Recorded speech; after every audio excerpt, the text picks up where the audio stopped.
Vadakara MDMA കേസിൽ കസ്റ്റഡിയിൽ ലഭിച്ച അധ്യാപികമാരെ ഒരുമിച്ചിരുത്തി ചോദ്യം ചെയ്ത പോലീസ്. പ്രതികളായ കാവ്യ, നീഷ്മ എന്നിവരെയാണ് പോലീസ് വിശദമായി ചോദ്യം ചെയ്യുന്നത്. കേസിൽ തങ്ങൾക്ക് പങ്കില്ല, പെട്ടുപോയതാണെന്ന് ഇരുവരും പോലീസിന് മുന്നിലും ആവർത്തിച്ചു. നേരത്തെ കോടതിയിൽ ഹാജരാക്കിയപ്പോൾ ന്യൂസ് 18നോടും ഇക്കാര്യം കാവ്യ വ്യക്തമാക്കിയിരുന്നു. അനീഷുണ്ട് വിശദാംശങ്ങളുമായി. അനീഷ്, നമ്മൾ കണ്ടതാണ് കാവ്യ ഇതുപോലെ സംസാരിക്കുന്നതും തനിക്കിതുമായി ഈ കേസുമായി ബന്ധപ്പെട്ട ഒരു തരത്തിലും അറിവില്ല, വിവരമില്ല, താനിത് ചെയ്തിട്ടില്ല, തനിക്കും ഒരു മകനുണ്ട് എന്നുൾപ്പെടെ കാവ്യ പറയുന്ന ദൃശ്യങ്ങൾ ഉൾപ്പെടെ നമ്മളോട് പറഞ്ഞിരുന്നൊരു സാഹചര്യമുണ്ട്. അപ്പോൾ ആ ഒരു സിറ്റുവേഷൻ തന്നെയാണോ വീണ്ടും ആവർത്തിക്കുന്നത്? ഒരുമിച്ചിരുത്തി ചോദ്യം ചെയ്യുമ്പോഴും ഇത് തന്നെയാണോ പ്രതികൾ ആവർത്തിക്കുന്നത്? പോലീസിൻ്റെ ഭാഗത്തു നിന്നും ഇതുമായി ബന്ധപ്പെട്ടുള്ള അന്വേഷണങ്ങളും ചോദ്യം ചെയ്യലും ഒക്കെ നാളുകളായി നടക്കുന്നതായിരുന്നു.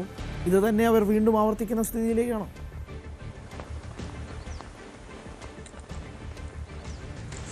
തീർച്ചയായും അങ്ങനെ തന്നെ വേണം നമുക്ക് കരുതാൻ. കാരണം ആദ്യം പോലീസ് കസ്റ്റഡിയിലെടുത്ത് ചോദ്യം ചെയ്തത് ഈ കേസിൽ അറസ്റ്റിലായ കീർത്തനയായിരുന്നു. കീർത്തനയാണ് പറഞ്ഞത് തനിക്ക് ഈ കേസിൽ യാതൊരു പങ്കുമില്ല, തൻ്റെ അക്കൗണ്ടുകളൊക്കെ ശൂന്യമാണ്, താനൊരു അധ്യാപികയാണ്, ഒരു ആൺകുട്ടിയുടെ അമ്മയാണ്, അതുകൊണ്ട് MDMAയുമായി ബന്ധപ്പെട്ട ഒരു ഇടപാടും താൻ നടത്തിയിട്ടില്ല.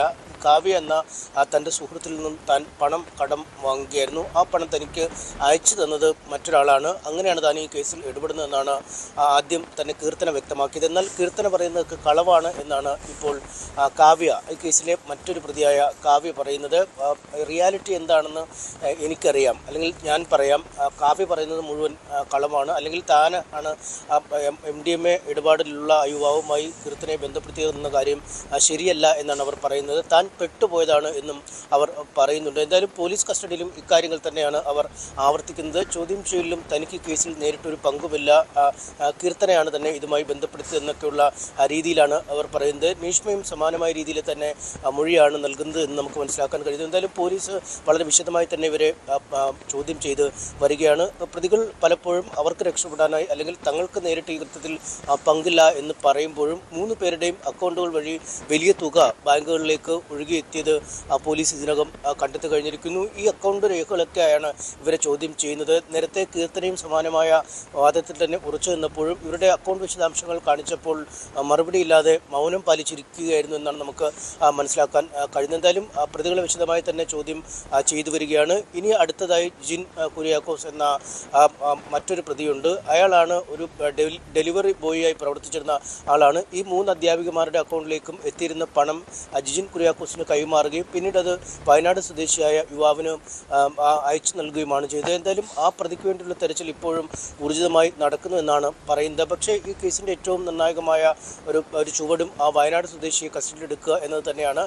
അവിടെ നിന്നും ഏത് തരത്തിലേക്കാണ് വൻകിടക്കാരിലേക്ക് ഈ ലഹരി മാഫിയയുടെ കണ്ണുകൾ നീളുന്നത് എന്ന് സംബന്ധിച്ച അന്വേഷണം കൃത്യമായി മുന്നോട്ട് പോകണമെങ്കിലും വയനാട് സ്വദേശിയെ കസ്റ്റഡിയിലെടുക്കേണ്ടതുണ്ട്. എന്തായാലും ഇവരിൽ നിന്ന് കൂടുതൽ വിവരങ്ങൾ ഈ ലഹരി മരുന്ന് ഇടപാടുകളുമായി ബന്ധപ്പെട്ടറിയാം. ഒപ്പം കൂടുതൽ അധ്യാപികമാരോ വിദ്യാർത്ഥികളോ മറ്റൊക്കെ ഇതിൻ്റെ ചങ്ങലകളോ അല്ലെങ്കിൽ വിദ്യാർത്ഥികളെ ലക്ഷ്യം വെച്ച് മയക്കുമരുന്ന് നൽകിയിരുന്നു തുടങ്ങിയ കാര്യങ്ങളും ചോദിച്ചറിയേണ്ടതുണ്ട്. എന്തായാലും ഇന്ന് വൈകുന്നേരം വരെയാണ് പ്രതികളെ വടകര NDPS കോടതി പോലീസിൻ്റെ കസ്റ്റഡിയിൽ വിട്ടിരിക്കുന്നത്. അതിനുള്ളിൽ പരമാവധി വിവരങ്ങൾ ആരായും. ഈ ആദ്യഘട്ടത്തിലെ കീർത്തനയെ ഇതുപോലെ കസ്റ്റഡിയിലെടുത്ത് ചോദ്യം ചെയ്ത് ചില നിർണായക വിവരങ്ങൾ പോലീസിന് ലഭിച്ചിരിക്കുന്നു. ഇന്നിപ്പോൾ ഈ 2 അധ്യാപികമാരെ ഇന്നും അവരുടെ ചോദ്യം ചെയ്യൽ തുടരും. അടുത്തതായി ജിൻ കുര്യാക്കോസിനെ കസ്റ്റഡിയിൽ ആവശ്യപ്പെടും. പിന്നീട് എല്ലാ പ്രതികളെയും ഒന്നിച്ചിരുത്തി ചോദ്യം ചെയ്യുന്നതിനുള്ള ഒരു നീക്കവും പോലീസിൻ്റെ ഭാഗത്തുനിന്നും ഉണ്ടാവും. ഹരി, ഇന്ന് വൈകിട്ട് 4 മണിവരെയാണ് പോലീസ് കസ്റ്റഡിയിൽ ഒരുമിച്ച് ചോദ്യം ചെയ്യാനുള്ള നടപടികളിലേക്ക് നീങ്ങുന്നത്. ആ 4 മണിക്കുള്ളിൽ എന്തൊക്കെ രീതിയിൽ മാക്സിമം ചോദ്യങ്ങൾ ചോദിക്കാൻ തന്നെയായിരിക്കും പോലീസിൻ്റെ ഭാഗത്തുനിന്ന് ഉണ്ടാവുക. പക്ഷേ ഇതൊരു ചെറിയ കണ്ണി മാത്രമാണ്. കൂടുതൽ വലിയ തലപ്പത്തിലേക്ക്, വലിയ ശൃംഖലയിലേക്ക് ഇത് എങ്ങോട്ടേക്കാണ് പണമിടപാട് സംബന്ധിച്ചുള്ള വ്യക്തമായ വിവരങ്ങൾ ഉൾപ്പെടെയുള്ളത് പോലീസ് ചോദ്യം ചെയ്ത് വരികയാണ്. അതുമായി ബന്ധപ്പെട്ടുള്ള കൂടുതൽ വിശദാംശങ്ങളിലേക്ക് കടക്കാനും അതിൽ നിന്നും കൂടുതൽ മൊഴികൾ ലഭിക്കാനും തന്നെയായിരിക്കും പോലീസിൻ്റെ ഭാഗത്തു നിന്നും ശ്രമിക്കുന്നത്. പക്ഷേ ഇതെങ്ങോട്ടേക്കൊക്കെയാണ് പോകുന്നത്? ഇത്ര വലിയ ശൃംഖലയാണിത്. ഇതിലെ ഭീകരന്മാർ, ഇതിലെ വമ്പന്മാർ ആരൊക്കെയാണെന്നത് സംബന്ധിച്ച് കണ്ടുപിടിക്കേണ്ടതും വളരെ അത്യാവശ്യമായൊരു ഘടകമാണ്. MS അനീഷ് കുമാറാണ് വിശദാംശങ്ങൾ നൽകിയത്. കൂടുതൽ വാർത്തകൾക്ക് News 18 Keralam YouTube channel subscribe ചെയ്യുക.